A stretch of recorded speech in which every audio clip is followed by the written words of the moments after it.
No programa de hoje sugerimos a obra de Leonardo Padura, O Homem que Gostava de Cães, publicada pela Porto Editora. Um livro que exigiu ao autor 5 anos de trabalho que garantem o rigor histórico numa obra que nos fala sobre o assassinato de Leon Trotsky. O escritor cubano esteve em Portugal e conversou com Ler Mais, Ler Melhor sobre O Homem que Gostava de Cães. Fue un trabajo muy preciso, muy pensado, muy pautado, porque necesitaba primero tener un dominio del contexto histórico. Un contexto histórico que la información que existe sobre él en estos momentos es diversa a la que existía hace 15, 20 años. Eso se debe a que muchos de esos acontecimientos están conectados con la política de Moscú, la política soviética de la época de Stalin, y esa información estaba en archivos que no se conocían.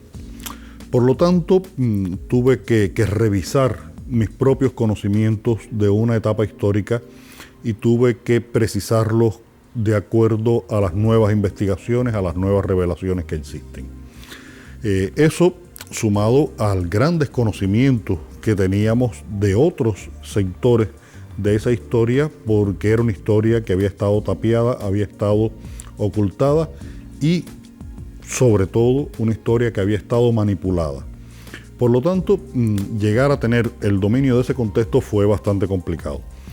Y a partir de ahí empezaba el reto más literario, que era convertir esa historia en materia de ficción. Sobre todo porque tenía dos personajes que eran completamente antagónicos respecto a la información que yo tenía de ellos. Por un lado estaba León Trotsky, un personaje esencial en la historia del siglo XX, el líder revolucionario, el hombre que hace la revolución del 17, que dirige el Ejército Rojo, que funda la Cuarta Internacional, sobre el cual hay mucho escrito. Y por otro lado, su asesino, Ramón Mercader, un hombre del cual, a pesar de los años que han pasado, todavía hoy hay muchas personas que no tienen noticias. Incluso hay personas que todavía piensan que fue un tal Jacques Mornar quien mató a Trotsky, porque fue bajo ese nombre y bajo esa identidad que él llegó a México y se acercó al círculo de Trotsky y lo pudo matar. Este hombre sin rostro vivió en Cuba los 4 años finales de su vida. En Cuba prácticamente nadie sabía eso, porque vivió totalmente de incógnito. Allí se llamaba Ramón López, fue otro de los varios nombres que tuvo. Y por lo tanto, tener un personaje pletórico de información y un personaje que no ofrecía ninguna información podía provocar un desequilibrio en la novela. Y tuve que investigar mucho, sobre todo una investigación colateral, porque hay pocos textos sobre Mercader para poder llegar a tener una idea de quién era este hombre.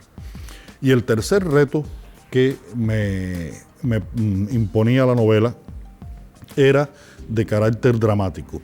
El centro de la historia, por supuesto, que es el asesinato de Trotsky.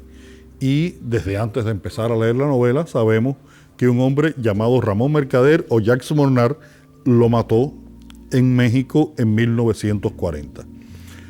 Pues eso implicaba que la estructura de la novela no podía estar centrada en el acontecimiento que era el más importante. Sin embargo, ese acontecimiento no podía dejar de ser el más importante. Por lo tanto, tuve que trabajar mucho a la hora de concebir, de estructurar la novela, de dosificar la información para que el lector siguiera sintiendo que le estaba contando una historia que a él le interesaba leer. Estamos hablando de un libro de más de 600 páginas y tenía que utilizar muchas estrategias narrativas. Una fue, por ejemplo, que es muy importante, la creación de un personaje cubano que se llama Iván, que no es histórico como estos dos anteriores, es un personaje de ficción sobre el cual recae el papel de ser quien recibe y transmite esta historia.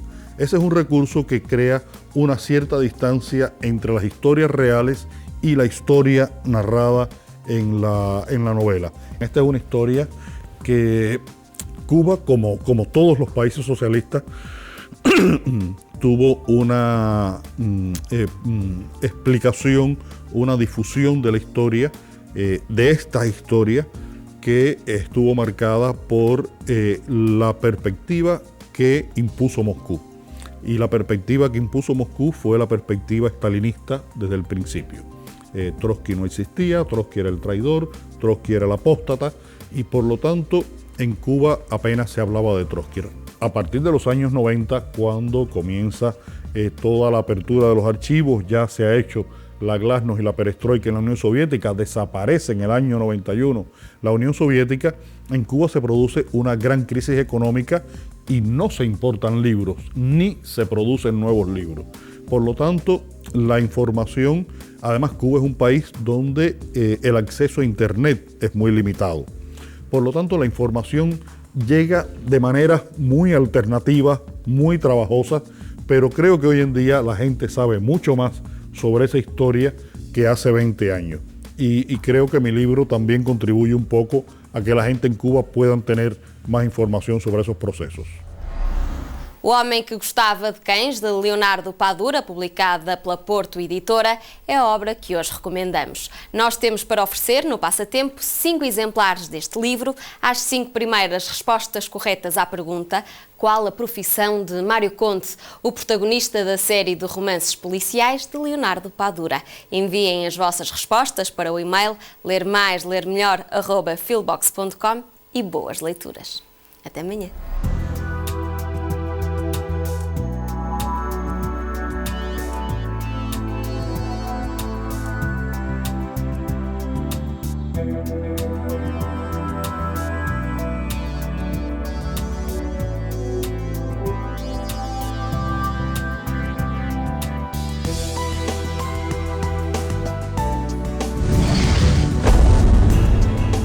Programa apoiado pelo Plano Nacional de Leitura.